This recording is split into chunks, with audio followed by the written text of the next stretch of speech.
ഒരു ക്രിക്കറ്റ് താരത്തെ സംബന്ധിച്ച് 32 വയസ്സ് എന്നത് കരിയറിൻ്റെ അവസാന കാലഘട്ടമാണ്. ഗ്രൗണ്ടിനോട് ഗുഡ് ബൈ പറയാൻ നിമിഷങ്ങൾ എണ്ണിക്കഴിയുന്ന കാലം. കുടുംബവുമൊത്തുള്ള അവധിക്കാല യാത്രകളും ആഘോഷങ്ങളും ഓർത്ത് ആനന്ദം കണ്ടെത്തുന്ന കാലം. എന്നാൽ ശശാങ്ക് സിംഗ് എന്ന ഛത്തീസ്ഗഡുകാരന് ജീവിതത്തിലെ സുവർണ്ണകാലം 32-ാം വയസ്സിൽ തുടങ്ങാനിരിക്കുന്നതേയുള്ളൂ. നിരാശയുടെ പടുകുഴിയിൽ നിന്ന് വിജയങ്ങളുടെ നീണ്ട വഴിയിലേക്കുള്ള യാത്ര. മുംബൈക്ക് ആഭ്യന്തര ക്രിക്കറ്റിൽ മികച്ച പ്രകടനം പുറത്തെടുത്തിട്ട് പലപ്പോഴും ടീമിൽ ഇടം കണ്ടെത്താൻ കഷ്ടപ്പെടുന്ന ഭൂതകാലം മാത്രമാണ് കൈമുതലായി ഉള്ളത്. പുറം നാട്ടുകാരെന്ന ലേവലിൽ പലപ്പോഴും മുംബൈ ടീമിൽ തഴയപ്പെട്ട താരം ആരോടും പരിഭവവും പരാതിയും പറഞ്ഞില്ല. IPL ഡൽഹി, രാജസ്ഥാൻ, ഹൈദരാബാദ് ടീമുകളുടെ റിസർവ് ബെഞ്ചിൽ ഇരിക്കേണ്ടി വന്നിട്ടും ചിലപ്പോൾ താഴ്ലേലത്തിൽ ഇടം ലഭിക്കാതിരുന്നിട്ടും ശശാങ്ക് പതറിയില്ല. എല്ലാ വിവാദങ്ങളിൽ നിന്നും ഒഴിഞ്ഞുമാറി ശബ്ദമുയർത്താതെ ഒറ്റയ്ക്കിരുന്ന് കരഞ്ഞാണ് മകൻ ആ നിരാശകാലത്തിലൂടെ കടന്നുപോയതെന്ന് ശശാങ്കിൻ്റെ അച്ഛൻ ശൈലേഷ് സിംഗ് പറയുന്നുണ്ട്.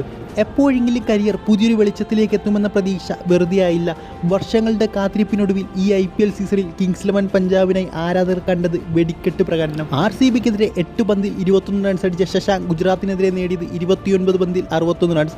ഹൈദരാബാദിനെതിരെ 25 പന്തിൽ 46 റൺസുമായി പുറത്താകാൻ നിന്നു. മുംബൈ ഇന്ത്യൻസിനെതിരെ 25 പന്തിൽ 41 റൺസ്. ഇപ്പോഴത്തെ IPL റൺസ് പിന്തുടർന്നുള്ള ഏറ്റവും വലിയ വിജയം കൊൽക്കത്തയ്ക്കെതിരെ പഞ്ചാബ് സ്വന്തമാക്കിയപ്പോൾ 28 പന്തിൽ 68 റൺസുമായി ക്രീസിൽ തുടർന്ന് ശശാങ്ക് IPLന്റെ തന്നെ ഹീറോയായി മാറിയിരിക്കുകയാണ്.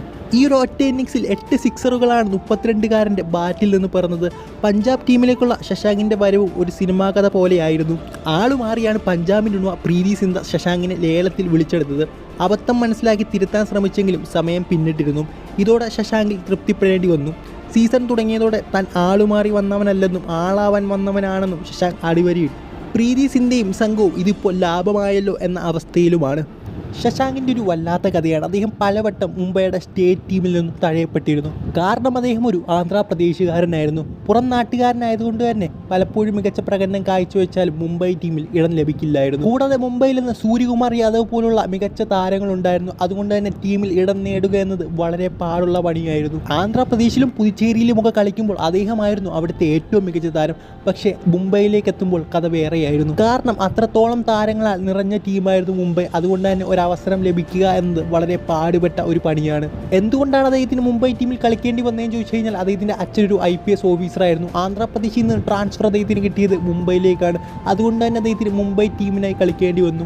നമുക്കറിയാം പല ക്രിക്കറ്റേഴ്സും വളരെ ബുദ്ധിമുട്ടിയാണ് ക്രിക്കറ്റിലേക്ക് കടന്നു വരുന്നത്. കാരണം അവരുടെ കരിയറിൻ്റെ തുടക്കത്തിൽ സാമ്പത്തികമായിട്ടുള്ള വളരെയധികം ബുദ്ധിമുട്ടുകൾ അവർ നേരിടേണ്ടി വരും. പക്ഷേ ശശാങ്കിൻ്റെ കാര്യം അങ്ങനെയല്ലായിരുന്നു. കുടുംബത്തിൻ്റെ എല്ലാവിധമുള്ള സപ്പോർട്ടും അദ്ദേഹത്തിനുണ്ടായിരുന്നു. കൂടാതെ അദ്ദേഹത്തിൻ്റെ അച്ഛനൊരു IPS ഓഫീസറായിരുന്നു. അതുകൊണ്ട് തന്നെ സാമ്പത്തിക ബുദ്ധിമുട്ട് ഒന്നും തന്നെ അദ്ദേഹത്തിന് ഉണ്ടായിട്ടില്ല. അതായത് ബാറ്റ് മേടിക്കാനോ അദ്ദേഹത്തിന് ക്രിക്കറ്റിൽ എന്തൊക്കെ വേണോ അതെല്ലാം അദ്ദേഹത്തിൻ്റെ അച്ഛൻ ചെയ്തു കൊടുത്തിരുന്നു. പക്ഷേ അദ്ദേഹത്തിൻ്റെ കഴിവ് പുറം ലോകം അറിയാനാണ് വളരെയധികം കഷ്ടപ്പെടേണ്ടി വന്നത്. ഇപ്പോൾ അദ്ദേഹത്തിന് 32 വയസ്സ്. കുറഞ്ഞതിനെയും അദ്ദേഹത്തിന് 8 വർഷത്തെ ഒരു ക്രിക്കറ്റിംഗ് കരിയർ. ആ ഒരു കരിയറിൽ അദ്ദേഹത്തിന് എന്തൊക്കെ നേടാൻ സാധിക്കുമെന്ന് കാലം തെളിയിക്കും.